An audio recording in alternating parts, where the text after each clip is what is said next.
ও বু তুই কনে গেছিস একটু ক না ক। না স্যারি কব না আমি, করলি আবার আমার পেস্টেস কমে যাবে না। তুই আবার গিয়ে ভিডিও করবি নি, ফুলের একটা ছবি তুলে নিয়ে আসবে নি, সেটা তোর ফোনেও থাকবে নি আবার আমার ফোনেও থাকবে নি, কেমন একটা দেখা যায় না। আসসালামু আলাইকুম, কেমন আছেন সবাই? আশা করি ভালো আছেন। একটু মজা করলাম এই আর কি। যাই হোক, আশা করি ভালো আছেন। তো আমি আজ চলে গেছিলাম কোথায়, একটু যশোরের মানুষ একটু গেস করেন তো। যারা যশোরে আছেন তারা অবশ্যই জানেন এটা কোথায়। এটা হচ্ছে যশোর কালেক্টর ভবন। এখানে হচ্ছে ফুল পরিচর্যা করছে, দেখেন কিভাবে ফুলের রাজ্য বানাই ফেলেছে। গদখালিয়া যাওয়া লাগবে না ফুলের পিকচার তুলতে বা ফুল তুলতে বা ভিডিও করতে, এগুলোর জন্য যাওয়া লাগবে না।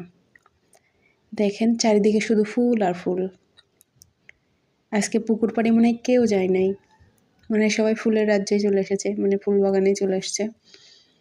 আর যখন সন্ধ্যা হয় না, এইগুলো লাইট দেওয়া হয়, ওই যে ভবনের এই যে এইগুলো সব লাইট দেওয়া হয়, এত সুন্দর লাগে বলে বোঝাতে পারবো না। দেখেন চারদিকে শুধু ফুল আর ফুল, মাত্র